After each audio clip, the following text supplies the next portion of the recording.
이번 명절 맛있게 송편도 드시고 식사들 잘 하셨습니까?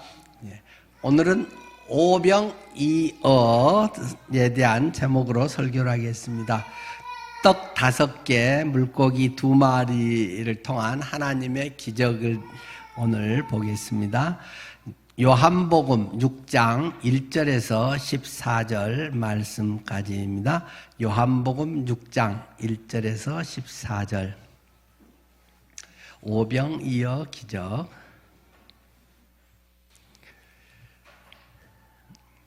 그 후에 예수께서 디베랴의 갈릴리 바다 건너편으로 가시매 큰 무리가 따르니 이는 병자들에게 행하시는 표적을 보았음이러라. 예수께서 산에 오르사 제자들과 함께 거기 앉으시니 마침 유대인의 명절인 유월절이 가까운지라. 예수께서 눈을 들어 큰 무리가 자기에게로 오는 것을 보시고 빌립에게 이르시되 우리가 어디서 떡을 사서 이 사람들을 먹이겠느냐 하시니, 이렇게 말씀하시면 친히 어떻게 하실지를 아시고 빌립을 시험하고자 하심이라. 빌립이 대답하되 각 사람으로 조금씩 받게 할지라도 200데나리온의 떡이 부족하리이다. 제자 중 하나 곧 시몬 베드로의 형제 안드레가 예수께 여짜오되 여기 한 아이가 있어 보리떡 5개와 물고기 2마리를 가지고 있나이다. 그러나 그것이 이 많은 사람에게 얼마나 되겠사옵나이까? 예수께서 이르시되 이 사람들로 앉게 하라 하시니 그곳에 잔디가 많은지라 사람들이 앉으니 수가 5,000명쯤 되더라. 예수께서 떡을 가져 축사하신 후에 앉아있는 자들에게 나눠주시고 물고기도 그렇게 그들의 원대로 주시니라. 그들이 배부른 후에 예수께서 제자들에게 이르시되 남은 조각을 거두고 버리는 것이 없게 하라 하심으로 이에 거두니 보리떡 5개로 먹고 남은 조각이 12바구니에 찼더라. 그 사람들이 예수께서 행하신 이 표적을 보고 말하되 이는 참으로 세상에 오실 그 선지자라 하더라. 아멘. 우리는 요한복음을 통해서 지금 여러 기적들, 조금 더 의미 있게 표현하면 표적들에 대한 것을 쭉 살펴보았습니다. 앞에까지 우리는 3가지 표적에 대한 것을 보았죠. 첫 번째는 물을 포도주로 만드는 표적, 2번째는 왕의 신하의 아들이 위독했다가 나은 표적, 3번째는 베데스다 연못가에 38년 된 병자가 나은 표적. 오늘 본문의 내용에는 4번째로 오병이어의 표적이 기록되어 있고, 또 다음 시간에 곧 이어서 하는 것은 5번째 표적인 예수님께서 갈릴리 호수 바다 위를 걸어가신 표적에 대한 것이 이어서 지금 기록이 되어 있습니다. 이 6장은 되게 긴데요. 6장 전체에서 말하려고 하는 것은 무엇일까요? 그것은 생명의 빵이신 예수 그리스도에 대한 것을 말하려고 이 6장의 긴 이야기가 지금 계속 준비되어 있는 것입니다. 빵이라고 표현해야 될지 떡이라고 해야 될지 밥이라고 해야 될지 잘 모르겠어요. 가장 의미적으로 맞는 것은 밥입니다. 주식으로서의 그들의 식사 밥인데, 성경적으로 가장 정확한 것은 빵입니다. 떡은 옛날에 이제 우리가 번역할 때 떡이라고 해서 계속 떡이라고 되어 있지만 떡을 주식으로 먹지는 않잖아요. 우리도 이스라엘이나 그쪽에서는 이제 빵을 주식으로 하기 때문에 거기서는 이 주식에 식사를 하는 것을 지금 이 빵이라고 하니까 좀 더 성경적인 정확한 번역은 생명의 빵이신 예수 그리스도. 이번 개역 개정판을 하면서 빵이라고 차라리 하자, 그런 이야기들도 많이 있었습니다만은 기존에 우리 성도들이 조금 적응하기가, 한국에서는 빵이라고 하면 오히려 간식처럼 밥 사이로 먹는 것처럼 또 생각하지 않을까 해서 그냥 두자. 그래서 그냥 그대로 옛날 개역 한글판대로 그냥 떡이라고 둔 것뿐입니다. 그러나 그들의 이제 당시의 입장이나 지금도 그들의 입장에서는 이제 빵이라고 번역한 게 가장 맞을 거예요. 어쨌든 그 생명의 빵이신 예수 그리스도. 세상 사람들은 세상의 빵, 세상의 떡을 기대하고 그걸 추구하면서 살아가고 있는데, 하늘의 떡에 대해서 예수님을 말씀을 하고 싶어서 이 요한복음 6장의 내용을 이야기하려고 하는 것이고, 그것에서 이 오병이어의 기적을 우리에게 말씀하고 있는 것입니다. 오병이어, 병은 떡병자지요. 밥병, 떡병. 떡 5개, 이어 고기어자, 고기 2마리, 물고기 2마리와 이 떡 5개를 가지고 어떻게 기적적인 사건을 일으켰는가, 그 내용이 방금 우리가 읽은 본문의 내용이 되겠습니다. 그러나 이 앞에서도 말씀드렸듯이 예수님이 일으키신 기적은 수없이 많다. 몇 개인지 셀 수도 없다. 그런데 요한복음에는 그 중에서 7개만 꼭 찍어서 이야기를 하고 있는 것인데, 이것이 다 복음에 대한 것 7개만 골라서 이 요한복음은 강조를 하고 있다. 이 기적 중에서도 그런데 오병이어의 기적은 사복음서에 모두가 기록된 유일한 기적입니다. 마태도 기록되고 마가, 누가, 요한 사복음서에 다 기록되어 있는 기적은 이 오병이어 기적 한 가지밖에 없습니다. 그만큼 다시 이야기하면 굉장히 중요하다. 사복음서가 다 다룰 만큼 의미 있는 기적의 내용이 담겨 있다라고 우리가 이해할 수 있을 것입니다. 자칫하면 이제 오병이어 자체로만 좁혀서 하면 뭐 꼭 틀린 말은 아니지만은, 우리가 가진 것을 작은 것이라도 주님께 드리면은 주님께서 몇 배라도 많이 갚아주시고 상 주신다. 어린 아이의 도시락 그것 하나 드렸더니 하나님께서는 최소 5,000배, 남자 장정 20살 이상 장정만도 한 5,000명을 먹었다 했으니까 여자도 있었고 분명히 도시락 갖고 온 아이도 있었고, 그러면 뭐 한 1, 2만 명은 됐을 건데, 그렇게 많은 사람이 도시락 1인분 가지고 뭐 만 명분, 2만 명분을 만들고 복 주시고 상 주신다. 그런 얘기를 하려고 오병이어 이야기를 기록한 것은 아니다라는 것을 우리가 이 성경을 6장을 쭉 읽어보면, 그리고 이 사복음서에 나와 있는 오병이어 이야기를 쭉 다 살펴보면 금방 우리가 알게 됩니다. 늘 성경에서 문맥을 봐야 된다. 뭘 말씀하시려고 이 이야기를 지금 꺼내는 거냐, 앞뒤에 뭔 관계가 있냐, 그것을 잘 봐야 성경을 제대로 우리가 이해할 수 있다라는 말씀을 수없이 드렸잖아요.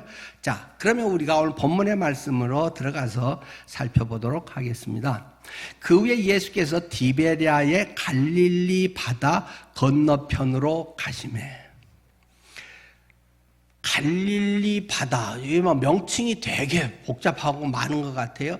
갈릴리 바다라고도 하고 갈릴리 호수라고도 하고, 그러나 정확하게 말하면 전에도 말씀드렸듯이 호수예요. 호수인데 그 동네에서는, 이 물이 적은 그쪽에서는 이게 어마어마하게 큰 바다같이 넓다, 바다같이 크다. 그래서 그냥 통상 다 바다야, 저 정도면 바다, 이렇게 이야기를 해서 성경에서도 바다라고도 하고 호수라고도 표현하고 그렇습니다. 그래서 제가 공학도로서 가만히 있겠어요? 거기 직접 갈릴리 호수에 들어가서 물을 딱 떠먹어 보니까 정말 소금기는 전혀 없습니다. 네. 완전히 민물이고 전부 민물고기만 거기는 있어요.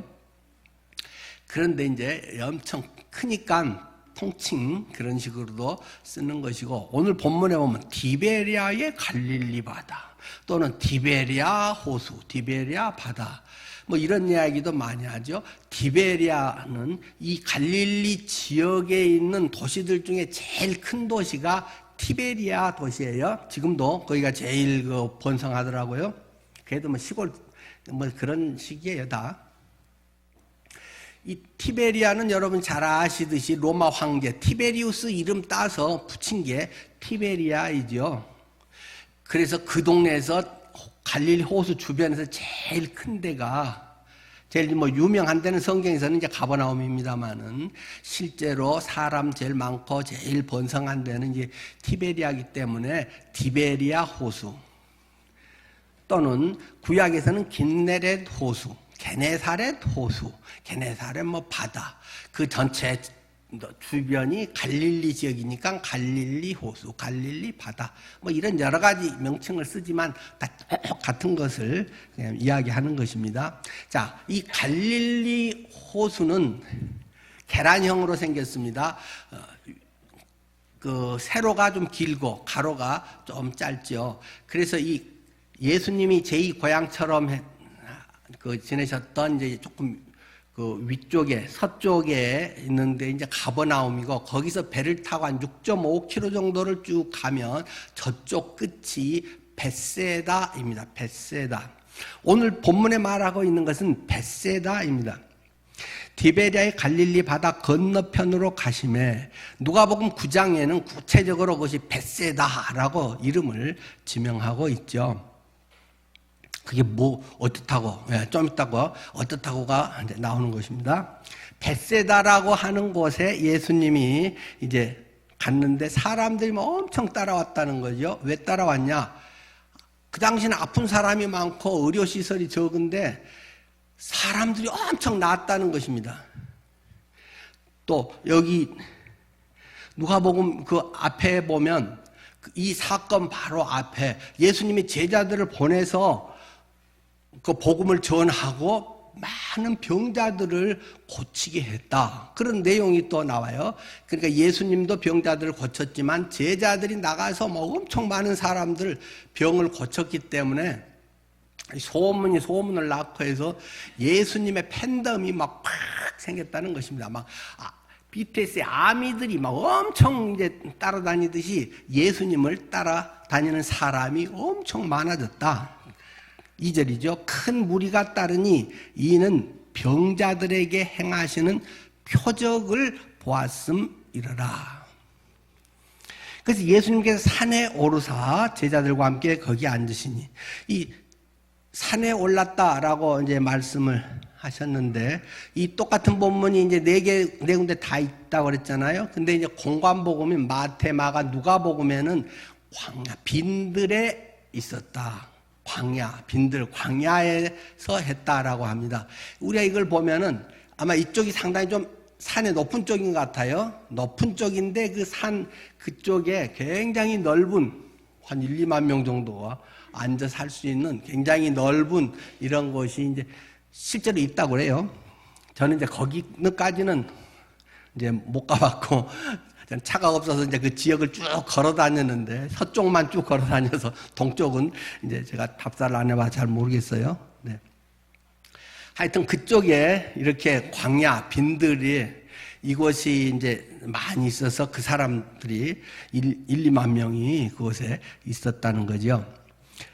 자, 때는 언제냐? 마침 추석 연휴 기간에 예배를 드렸다 하는 것처럼 마침 유대인의 명절인 6월절이 가까운지라, 우리나라 광복절 무렵이 이제 됐다는 것이죠. 예수님께서 거기에서 6월절의 의미 이런 것을 이제 말씀하셨겠죠. 그래서 천국 복음을 전파하셨는데, 자, 이 배경이 해가 뉘어지는 때였다고 성경 우리에게 말하고 있습니다. 그 사람들이 꼬르륵 배에서 뭐 좀 달라고 하는 소리가, 뭐 요청하는 소리들이 이제 들리게 됐죠. 그래서 예수님께서 이제 그 분위기 파악을 잘 하시잖아요. 5절. 예수께서 눈을 들어서 큰 무리가 자기에게로 오는 것을 보시고는 빌립에게 이르시되, 빌립에게 이제 질문을 합니다. 예수님께서 아마 여러분에게도 한다면 일일이 여러분 이름을 딱딱 하면서 아마 부르시겠죠? 근데 왜 빌립을 딱 찍어서 얘기했을까요? 빌립아, 공부도 잘하고 머리도 좋고 뭐 이제 이런 수에도 밟고 그랬으니까도 하겠는데, 아까도 말씀드렸듯이 이 벳세다가 빌립의 고향이거든요. 그러니까 거기 갔으니까 그 동네에 대해서 제일 훤히 알고 있고, 어디가 맛집이고, 어디에 가면 대형 슈퍼마켓이 있어서 뭘 살 수 있고, 이런 것들을 딴 사람들보다는 잘 알지 않겠어요? 예수님께서 그래서 이제 빌립에게 물으셨나 봐요. 우리가 어디서 떡을 사서 이 사람들을 먹이겠느냐 하시니, 우리가 어디서 떡을 사서 이 사람들에게 먹일까? 이 많은 사람들에게. 이렇게 질문하셨다는 것입니다. 야, 어디서 떡을 사면 좋겠니? 예, 이마트가 여기서 한 차로 10분쯤 가야 되는데요. 라는 이제 뭔 얘기를 하고 싶었겠죠. 근데 지금 여기 산이고, 뭐 대형 보스가 있어서 실어 나를 수 있는 것도 아니고, 시간이 많아서 언제 빵을 뭐 굽게 전화 예약을 해서 주문해서 할 수 있는 것도 아니고, 뭐 돈이 있는 것도 아니고, 쭉 보면서 빌립은 머리가 상당히 좋고 아마 공부도 많이 했겠죠. 굉장히 이성적이고 합리적이고 또 아마 이공계 계통의 그런 이과 체질에 맞는 사람인 것 같아요. 그렇게 해서 대답을 7절 빌립이 대답하되 각 사람으로 조금씩 받게 할지라도 200데나리온의 떡이 부족하리이다 라고 대답을 했다는 것입니다. 자, 어디서 떡을 사서 먹일까 하고 얘기했는데, 사람들에게 그냥 여기만 가시게 하려고 해도 200데나리온, 잘 아시듯이 한 데나리온은 20살 이상 남자의 하루 일당이니까 우리식으로 하면 한 10만 원 정도 한다면 뭐 좀 계산이 편하겠죠. 그러면 한 2천만 원 정도 있어야 겨우 이 사람들 입에 풀칠이라도 하고, 지금 오늘 저녁에 안 굶기고 넘어갈 수 있겠네요. 근데 2천만 원이 어디 있어요? 갑자기 내가 우리 고향이긴 하지만 가서 2천만 원 갑자기 큰 돈을 어떻게 만들어요? 뭐 5만 가지 생각이 들었겠죠. 아마 교회에서 뭔 중요한 일이고 필요한 일이 있습니다. 2천만 원이 필요합니다, 집사님 하고 제가 전화를 한다면 이름을 꼭 찍어서 빌립 집사님, 뭐 누구네 집사님 하면 왜 나한테 그러는 거야? 엄청 부담스럽네. 돈 쌓아놓고 사나? 뭐 이런 생각도 들겠죠.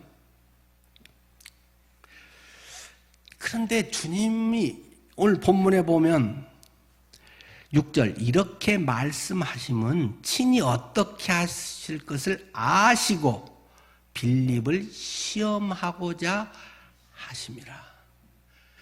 주님은 다 이미 계산이 나와 있다. 방법이 다 해결책이 나와 있다. 그런데 빌립 네 믿음을 내가 좀 테스트를 해봐야겠구나. 몰라서 그러겠어요? 아마 자기들은 믿음 좋다고 생각하겠죠. 왜요? 앞에서 나가서 막 전도하면서 기도하니까 병자들이 팍팍 낫고 은사가 나타나고 성령의 임하심을 막 경험하고 예수의 이름으로 찌어다 하면 막 병도 낫고 돈도 생기고 막 그걸 바로 전에 경험했단 말입니다. 그런 어떤 것들에 굉장히 자기는 믿음이 있고 뭐 대단한 걸로 생각을 했겠죠. 그런데 우리의 많은 경우 그렇지 않습니까? 그런 경험이 얼마 전에 있고 뭐 간증도 듣고 주님은 전능하시고 우리와 함께 하시면 못할 일이 없고 합력의 선을 이루시고 얼마든지 말할 수 있지만 막상 내 문제로 어떤 일이 생기면 굉장히 당황스럽고 불안하고 의심스럽고 염려에 사로잡힐 그런 것이 우리 인간이라고 하는 존재 아닐까요? 또 사람은 어떤 문제에서는 굉장히 의연하면서 어떤 문제는 아주 불안해하고 걷잡을 수 없이 믿음의 삶이나 평소에 말하던 것과 전혀 딴판의 행동을 하는 경우들이 얼마든지 있을 수 있지 않겠습니까? 완전히 현실 모드, 현타가 타 와버렸다는 것이죠. 당장 이 사람 이 시간에 30분 안에 1만 명을 먹여 어떻게 가장 절박한 이 문제를 어떻게 해결을 하라고. 자, 우리는 주님이 그의 믿음을 시험하려고 이 질문을 냈다는 것을 기억하시기 바랍니다.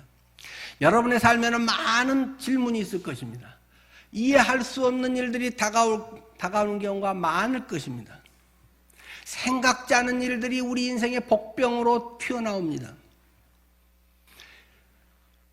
사람은 정도 차이지 누구에게나 어떤 상황에서 그런 일이 생길 수 있다는 사실을 기억해야 됩니다. 혹시 나는 별로 없어? 라고 생각하는 분이 있다면 더 조심해야 됩니다. 앞으로 나의 인생에 남은 날들이 있잖아요. 언제 무슨 일이 생길지 누구도 장담할 수 없습니다.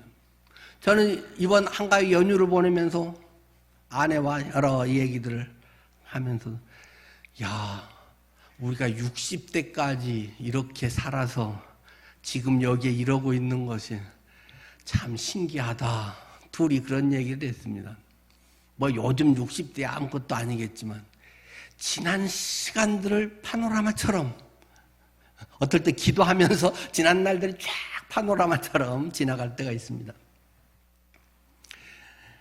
그때 그 순간에 뭐 이런 게 안 됐으면 까딱 잘못했으면 어찌 영 잘못됐을 것이고 글 안 했으면 서울의 대학교 2차도 떨어져 버렸으면 어디서 뭘 했을런지 이런 좋은 아내를 만날 수가 있었을까? 그러면 이런 사람이, 그러니까 하여튼 좋은 생각으로 합시다. 그 인생은 다 고비고비 있지 않습니까? 저는 앞에서 좋은 말 다 하고 멀쩡해 보이니까 저는 고생 별로 안 했을 것 같습니까? 일찍부터 목회를 하고 주님의 길에 나서서 순종하니까 좋은 일 많이 생겼을 것 같습니까? 저도 말 다 안 해서 그렇지 엄청 개고생했습니다. 근데 요즘 개가 이제 반려견, 애견이니까 꼭 나쁜 의미는 아니고. 네.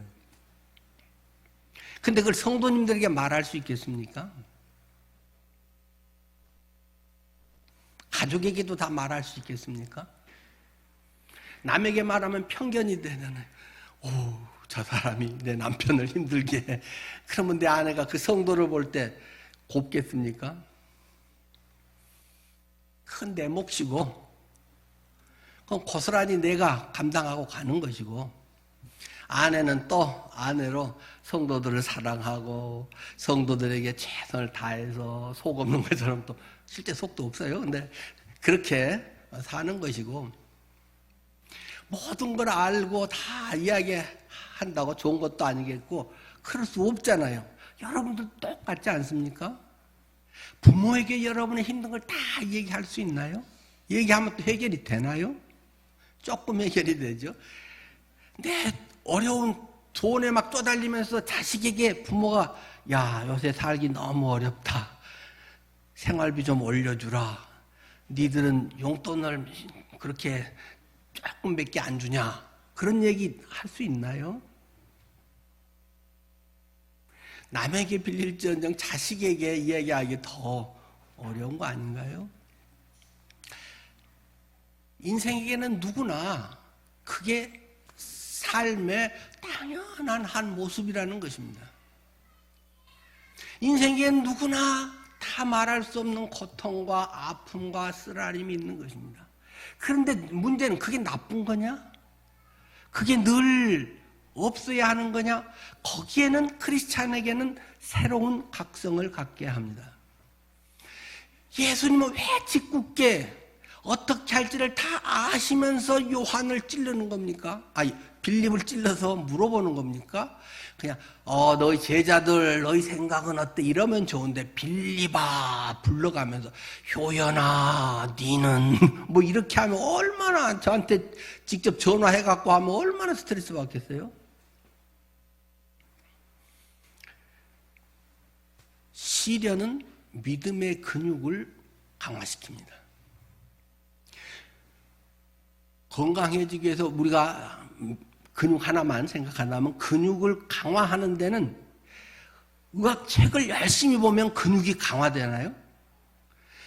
TV에 건강 프로그램을 계속 찾아보면 근육이 건강해지나요? 운동을 해야 됩니다. 뭔가 근력을 잡고 힘을 기르고 작은 것도 들고 저같이 이렇게 이제 뇌졸중 걸렸다가 하는 사람이 뇌가 늘 이제 조금 과부하 걸린 듯이 이제 좀 힘들기 때문에 조금만 해도 이제 숨차고 엄청 힘들고 그러니까 운동을 깨부리고 잘 안 하게 돼요. 걔도 어쨌든 여보 서서 운동하세요. 아내가 이제 밥 먹고 바로 앉아 있지 마세요. 막 이제 그러대요. 근데 텔레비전 이제 보면서 요즘은 이제 그 스포츠 하강짜오 보면서 이제 텔레비 보면서 스쿼트 이렇게 딱 하고 뭐 이렇게 하고 다리에 이렇게 하면 다 이제 근육이 막 부들부들 떨리면서 막 하는 게 보이잖아요. 텔레비를 보면서든 어떻든 그 걷기를 하든 뛰기를 하든 자꾸 근육을 연단시키고 안 하면 제일 편한데 그거 막 한 5분만 해도 다리가 부들부들 드는 뭐 블링크 이런 거 막 엄청 열이 올라서 이게 뇌 터지면 안 되겠다 해갖고 이제 그건 하다가 말았습니다. 뭔가를 힘들어도 숨차서 해야 되는 거거든요. 그래야 건강 유지되거든요. 영적인 건강은 어떨까요? 가만히 성경 읽고 있으면 영적 건강해지나요? 제가 자칫하면 성경 읽고 뭐 이런 걸 조금 뭐 필요 없다 하는 듯이 오해할 수가 있는데 절대 그렇지 않다는 것을 어쨌든 지난번도 강조는 했지만 단지 읽었다는 행위 몇 번을 내가 채웠다는가 뭐 그 속에도 은혜는 분명히 있지요. 그러나 그것이 아니라 그것을 통해 읽는 과정을 통해 고민하고 질문하고 알아가고 하는 것 통해 성령께서 깨닫게 하시고 인도하시는 것이 엄청나잖아요. 주님께서 시련을 통해서 믿음의 근육을 강화시킵니다.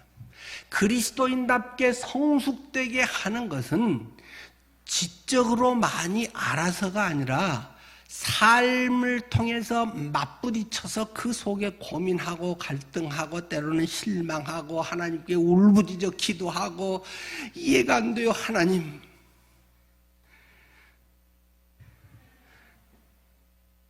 때로는 여기 앞에 나와서 무릎을 꿇고 기도합니다. 방석도 안 놓고 그냥 양복 구겨져도 그러면 막 괴고 그러긴 하는데 뭐 저기 사나 여기 사나 똑같은데 때로는 아무도 없을 때 엎드려 기도합니다. 고난과 시련, 이해 안 되는 것, 우리 삶에 힘겨운 일이 있을 때 주님은 우리를 연단시키시고 우리의 믿음을 보기를 원하십니다. 단지 나를 고생시키기 위해서 그냥 우리의 삶에 쉽게 복 주셔서 만사형통하는 것을 보여주심보다도 때로는 그것을 통해서 견디고 그러면서도 이해 안 되고 원망하고 싶고 또 원망하기도 하고 그런 과정에서 믿음은 자라나는 것입니다. 여러분 속에 혹시 그것이 있다면 그런 고난이 아직도 해결 안 되고 대답도 모르겠고 그런 것이 지속되고 반복되고 있다면 하나님의 놀라운 은혜의 역사, 하나님께서 나를 믿음으로 연단시키고 있다는 사실을 기억하십시오. 어쩌려고 누구는 편하게 가는데 나는 고생시키는가? 그것을 넘어서 여기에는 하나님의 어떤 뜻이 담겨 있을까? 나를 향한 하나님의 계획, 섭리는 무엇일까? 나도 남들처럼 편하고 쉽게 살고 싶은데 그건 다 공통 아닙니까? 대접받고 싶고 다 그게 하나님 잘 믿으니까 복 받았어요 이런 말 듣고 싶고. 그런데 하나님은 각자를 다루심이 다 다르다는 것입니다. 그것이 자기의 건강 문제일 수도 있고 돈 때문에 고생을 할 수도 있고 사람들 관계 때문일 수도 있고 자녀 문제일 수도 있고 결혼 문제일 수도 있고 직장 문제일 수도 있고 그것은 사람마다 다 다르지만은 하나님께서는 그런 것을 통해서 우리의 믿음을 연단시키시고 하나님의 자녀답게 아름답게 깎아가고 있다는 사실을 기억하시기 바랍니다. 예수님께서 빌립에게 우리가 어디서 떡을 사서 이 사람들을 먹이겠느냐 하시니 이렇게 말씀하시면 친히 어떻게 하실지를 아시고 빌립을 테스트하려고 하는 것이다 라는 것을 기억하시기 바랍니다. 어디서 하는 것인가? 많은 사람들은 세상에서 세상적인 방법으로 하려고 자꾸 합니다. 근원적인 것이 어느 정도는 그것이 굉장히 유익하고 필요한 것이죠. 당연히 그 속에 하나님의 또 인도하심도 있겠죠. 그러나 근원적으로는 내가 가지고 있는 인간관계가 해결하지 않습니다. 빌립이 자기 고향이 벳세다 되기 때문에 친척들이 있고 살았던 건 지리를 잘 알기 때문에 해결이 되는 게 아닙니다. 작은 건 해결됩니다. 뭐 한 10명, 20명 혹시 하면 그냥 한 끼 우리 고모 댁이야. 여기는 우리 작은아버지 댁이야 하면서 뭐 분산시켜가지고 몇집 하룻밤만 재워주세요. 한 끼 먹여주세요 하면 해결할 수 있을 겁니다. 인생의 작은 문제들은 우리의 방법, 생각으로 할 수 있습니다. 굉장히 도움이 됩니다. 그러나 정작 내 인생의 중요한 문제가 부딪힐 때는 방법이 없습니다. 감기는 괜찮습니다. 감기는 기도 안 해도 낫습니다. 뭐 약 하나 사 먹고 뭐 판피린 하나 먹어도 그냥 나아버립니다. 엄청 큰 질병에 대책이 없습니다. 전신 마취하고 의사 당신들 날 잡아 잡수시오, 수술해 주시오, 내 맡기는 것입니다.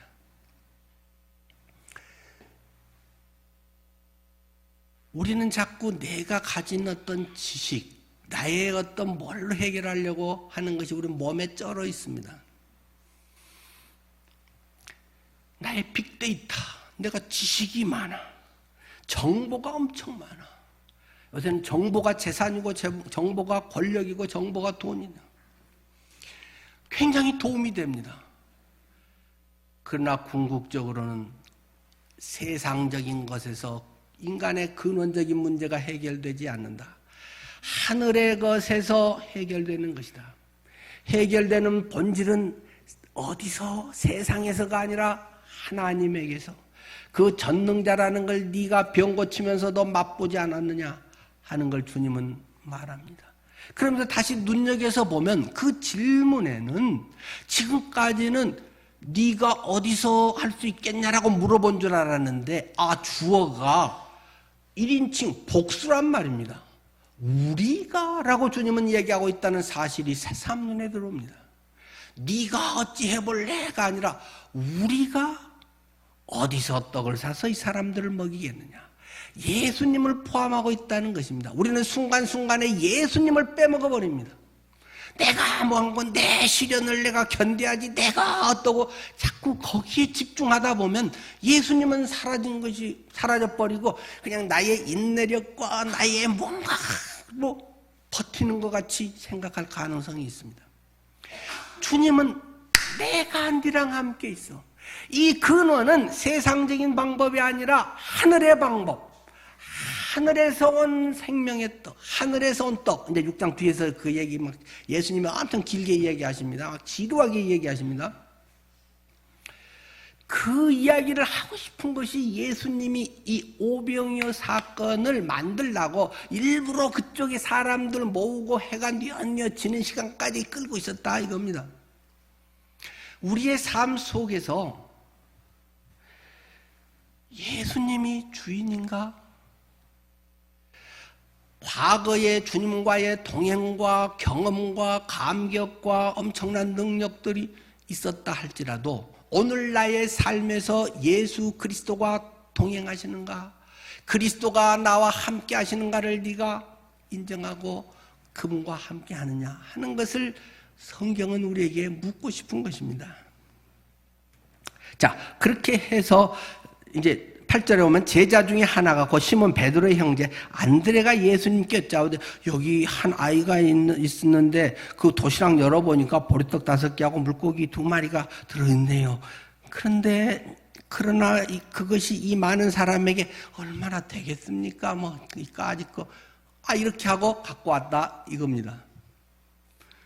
빌립보다는 안드레가 훨씬 믿음이 좋아 보입니다. 그런데 안드레도 사실은 뭐 그렇게 칭찬받을 일은 아닙니다. 뒤에 뭐 이거 갖고 뭐 할 수 있겠습니까?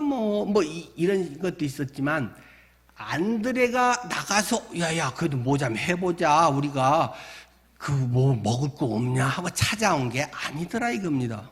어떻게 알아요? 마가복음 6장 38절에 보면 이 똑같은 이야기를 하면서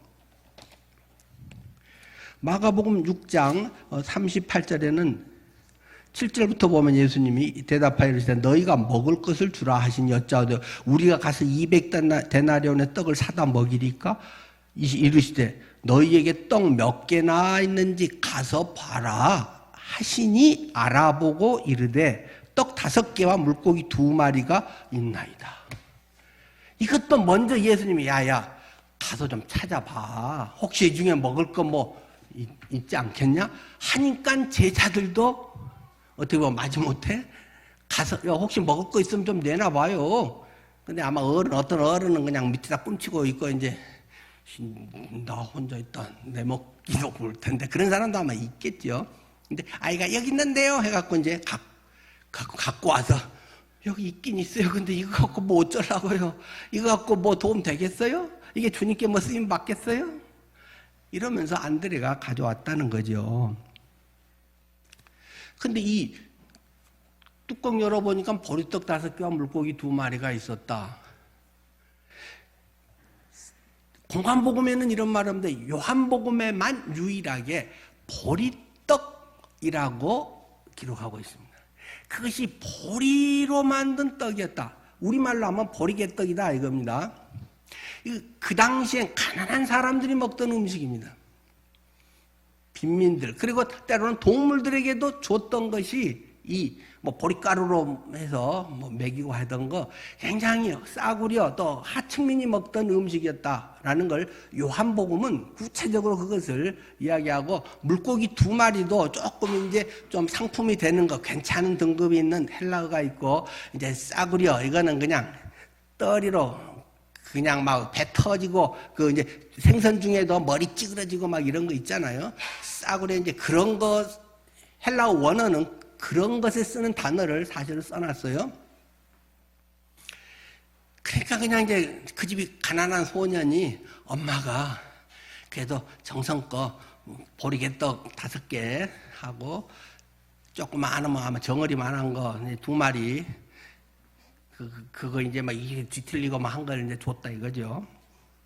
그렇게 해서 갖고 온 것 같고 주님께서 이제 그 5,000명 이상 애들까지 여자들까지 하면 이제 한 1-2만 명 정도는 먹였을 것이다. 원대로 먹여줬다. 성경에 그 원대로 주시니라 하고 기록이 되어 있습니다. 왜 근데 굳이 보리떡이라는 말을 할까? 예수님의 능력이면 보리떡을 딱 바꿔도 축사를 딱 하면 주의 은혜와 능력이 넘칠지어다. 보리떡은 요즘 유행대로 소금빵으로 변할지어다. 케이크로 변화되라. 페스츄리가 넘칠지어다. 뭐 이런 식으로 하고, 고기도 그거 뭐 말라비틀어 싸구려 어떤 이런 것이 아니라 이건 한우 불갈기로 변할지어다. 뭐 이런 식으로 해도 얼마든지 하실 수 있는 분인데, 예수님은 똑같이 보리떡 그걸 똑같이 하고, 찌그러진 물고기 그걸 똑같이 그렇게 해서 먹였다는 겁니다. 근데 그것만도 사실 배고플 때는 얼마나 좋겠어요. 그런데 지금 이 이야기는 단지 먹어서 뭐 펑튀기해서 기적으로 사람들 문제를 해결했다는 게 지금 얘기하려는 것보다, 여러분들이 그 38년 된 병자 이야기에서랑 계속 구약의 이야기를 하고 있는 거잖아요. 구약의 백성들이 율법을 쫓아 살면서 하는 그 이야기를 계속 하는 건데, 여기에 우리 신명기 8장 2절 3절을 여러분들이 아마 기억하실 것입니다. 신명기 8장 2절에 내 하나님 여호와께서 이 40년 동안에 내게 광야길을 걷게 하신 것을 기억하라. 이는 너를 낮추시며 너를 시험하사 내 마음이 그러한지 그 말씀을 지키는지 지키지 않는지를 알려 하심이라.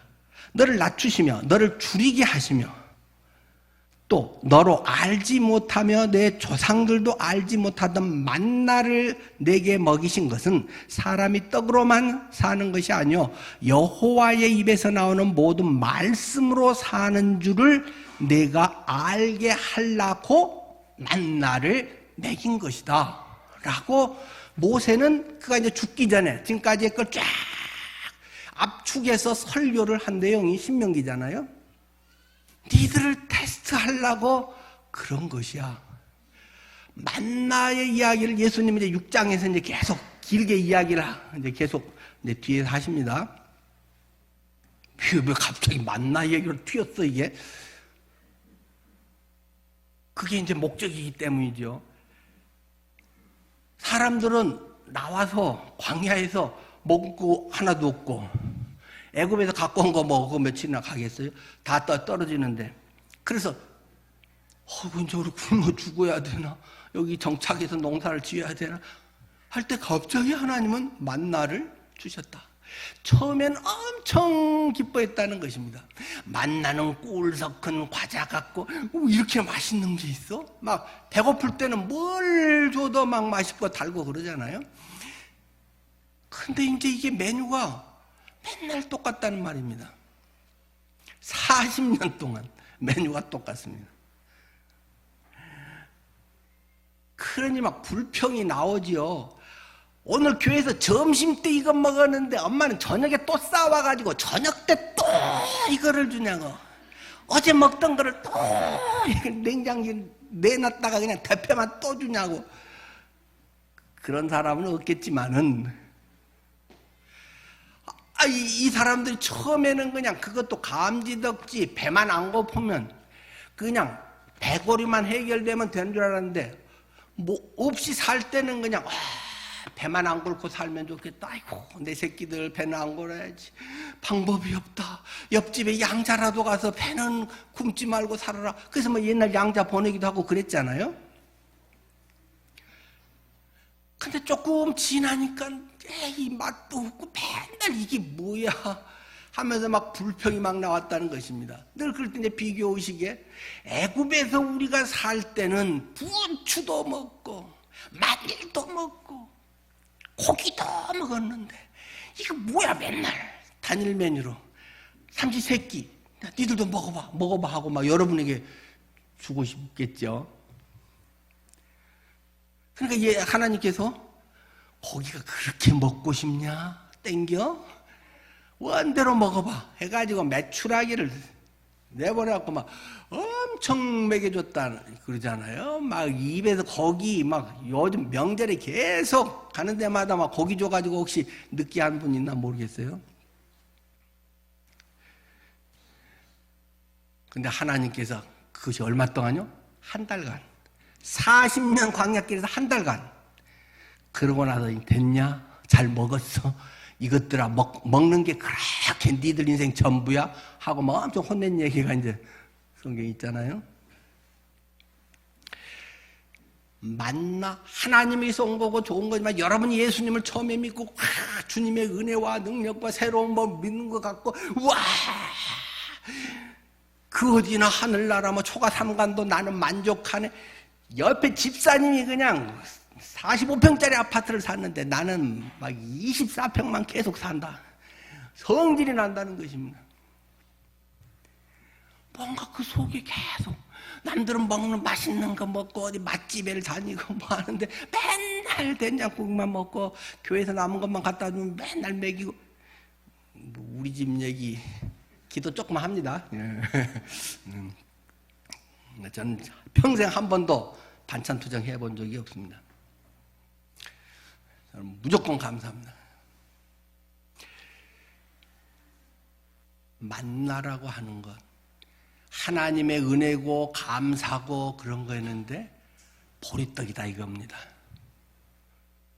맨날 먹는 뻔한 음식 하나님 안에서 맨날 뻔한 것 같은 거 감사가 언제 사라져버립니다. 내 마음속에 하나님의 기적이 사라집니다. 이것이 하늘에서 내려와서 이 신기한 것을 잊어버립니다. 하늘에서 왔던지 땅에서 했던지 내가 추수해서 했던지 뭐 그냥 만나고 먹으면 배 채우면 끝이지. 날마다 살면서 하나님에 대한 생각이 없어져 버립니다. 내 입맛 좋은 대로 살려고 합니다. 내 욕망 충족이 그의 삶의 행복의 척도가 되어버립니다. 그래서 예수님은 소금빵으로 안 바꿔주신 것입니다. 우리 영적 의미를 더 살펴본다면 예수님은 보리떡 같은 분이다. 이사야 53장은 이야기하잖아요. 그는 마른 땅에서 나온 줄기 같고 고운 모양도 없고 아름다운 풍채도 없은즉 사람들의 보기에 흠모할 만한 아름다운 것이 없도다. 지가 서울 출신도 아니고 학벌이 좋은 것도 아니고 저기 시골 출신에다가 걔가 뭐 한 것에 뭐 가문이 좋은 것도 아니고 뭐 랍비 자녀도 아니고 목수 아들내미가 그런 것을 사람들이 우습게 여긴다는 것입니다. 보리개떡 같은 녀석이네. 우리도 요즘에 개천에서 용나면 안 된다 그런 책이 있더라고요. 제가 샀지요, 당연히. 사다리 걷어차기라고 하는 뭐 장하준식 경제학 책도 있죠. 샀지요. 나는 올라가고 사다리 걷어차버리고 딴 놈은 올라오지 마. 우리만의 리그, 기울어진 운동장. 자꾸 사회는 그렇게 돼가고 그런 사람들끼리 자기들의 장으로 만들고 그런 것이 사회라고 하는 것입니다. 이 만나라고 하는 것, 보리개떡 같은 예수, 그 속에 무슨 선한 것이 있을 것 같으냐? 사람들의 보기에 예수는 실패자 같은 존재야. 맛집도 아니야, 그거는.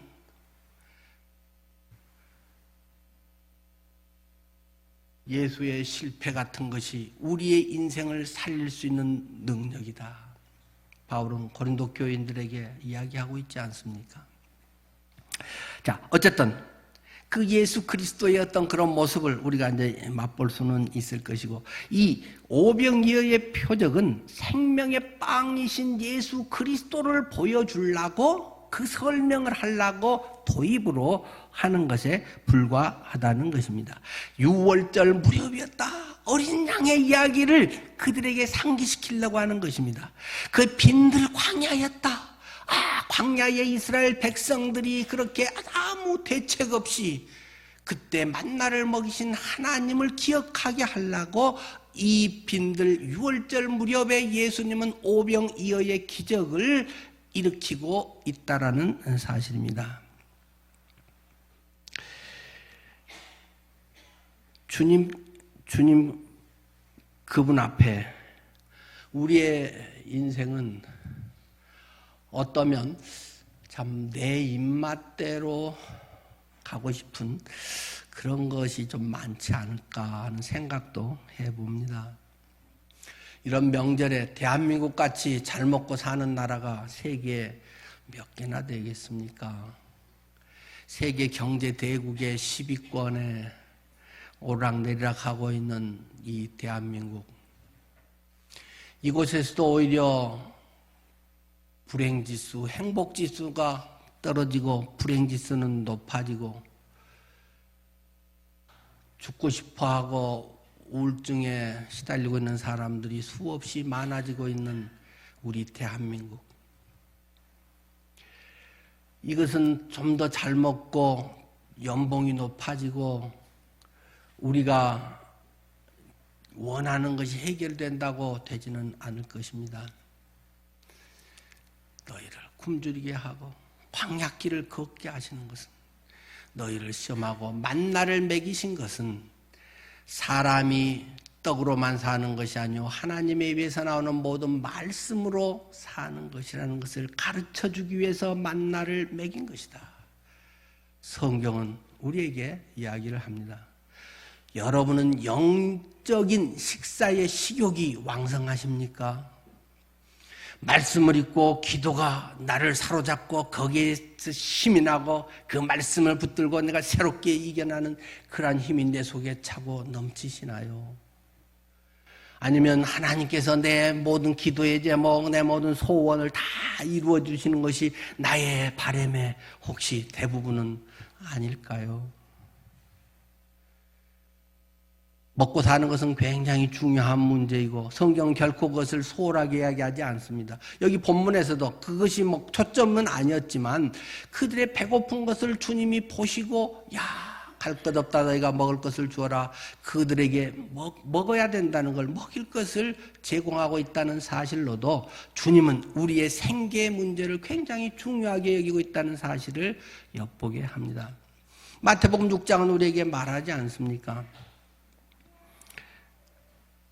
너희가 무엇을 먹을까? 무엇을 마실까? 무엇을 입을까? 그건 굉장히 중요하다. 그러나 그것을 염려하지 말아라. 이 모든 것이 너희에게 있어야 할 줄을 너희 하늘 아버지께서 다 아시느니라. 다만 먼저 그의 나라와 그의 의를 구하라. 그리하면 이 모든 것을 너희에게 더하시라. 채워주시리라. 우리의 우선순위가 하나님이 아니고 세상적 방법이고 빌립과 같이 합리적이고 계산적이고 과학적이고 자기의 어떤 인맥과 지식과 빅데이터와 이런 것에 의해서 뭔가가 되는 것처럼 그것이 밀려서 내가 세상이 뒤처지는 것처럼 생각하는 경우가 혹시 있다면 주님께 내 인생을 전폭적으로 맡기십시오. 주님께서는 해결해 주고 싶어서 안달이십니다. 내 믿음의 근육을 강화시켜주고 싶어서 주님은 난리를 튀겨서 이 본문의 설교를 지금 하게 하시는 것 아닐까요? 여러분들의 삶이 주님 안에서 그런 믿음의 간증과 하나님의 역사를 고백할 수 있게 되기를 축원합니다. 기도하겠습니다.